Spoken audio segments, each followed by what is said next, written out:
We have with us Sara MacIntyre, Conservative commentator, former press secretary to Prime Minister Harper. Sara, good evening and thank you for your time tonight. How are you feeling about the Conservative campaign as the leaders give their final messages this weekend?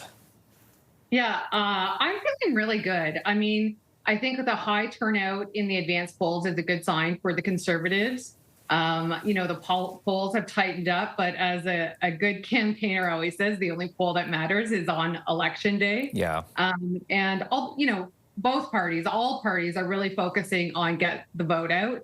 And so that's where your local volunteers and your local riding association really matters. So it matters how well they're organized. And the Conservatives have always proven themselves to have a good ground game and really been able to perform when it comes to get out the vote. So it's good. It's looking good for the Conservatives. I'm feeling a lot better than I was 2 weeks ago. Okay. That being said, tomorrow or Monday is going to be the deciding factor, clearly. I want to ask you about, of course, it's been very encouraging with over 7 million voters who came out for advanced polling, which is very good. But let me ask you about these numbers that we just brought up on our screens. And the gap between the Liberals and the Conservatives have been closing in. The Liberals, as we know, at one point a few weeks ago had a solid lead against the Conservatives. I want to understand from you, what do you think is driving the change in numbers? What's going on the ground?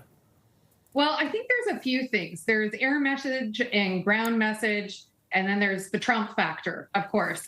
Look, the Liberals, as a Conservative, we always say never count the Conservative or the Liberals out, no matter how bad things look. And they played this campaign perfectly. They waited until people were absolutely sick to death of Justin Trudeau, brought in their new heir apparent just long enough to scrap the carbon tax, the consumer carbon tax. And people still had that honeymoon phase with their new leader. And so they were really buoyed, I think, at the beginning of the campaign, because people were like, oh, we don't know this guy, but he looks pretty serious. I think I've seen him before. He's saying all the right things. He's canceling gas tax. OK, let's give him a shot. Right. And then as soon as people are like, oh, well, this guy's said this guy was the architect behind the gas tax. This guy doesn't want pipelines. I don't know if I really want to send a banker in to deal with Trump. Is that the right guy to deal with a bully? And so people start kind of, having second guesses about their first impression of Mark Carney, and that little shine of being new kind of wears off. And then people remember, what are the really big things that this country are facing? And they were much bigger. Sorry for interrupting you there. It's interesting you say all that, because if we also take a closer look at the other graphic, so of course, a lot of change happening where the party numbers are concerned, but with the preferred prime minister on the issues you just mentioned, and especially dealing with, Donald Trump and tariffs down south, Mark Carney consistently has had a solid lead versus Pierre Poilievre in terms of preferred PM, somebody who can be at the negotiating table with Donald Trump. Do you think that has worked in his favor, his candidacy?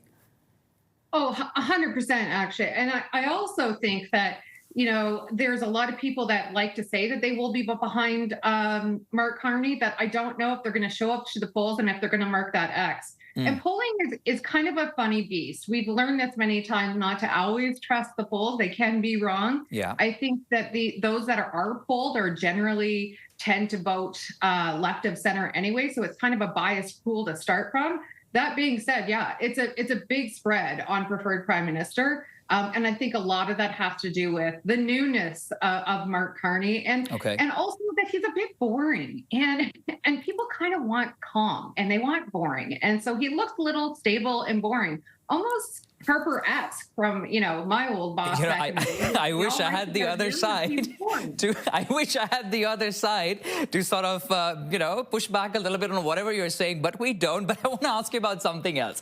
And I have little time. I want to talk to you about what will be favorable for Canada. Well, of course, we want a strong government or strong messages to sort of being sent out south of the border. A majority is favorable. But let me ask you, Sara, you've been following this so closely. What do you think, looking at the crystal ball, is going to be the likely outcome Tuesday? Oh, geez. Put me on the spot here. I knew that question was coming. I think it's going to be a Conservative minority. I would hope that it was a majority, but I think because the NDP is imploding the numbers the way they are and the way our electoral system, the most we'll get is probably a Conservative minority. But either way, I think it's going to be much, much closer than what the polls are saying. Okay, we'll leave it at that for tonight, but appreciate you coming on the program. Sara MacIntyre, Conservative commentator, former press secretary to Prime Minister Harper. Thanks, Sara.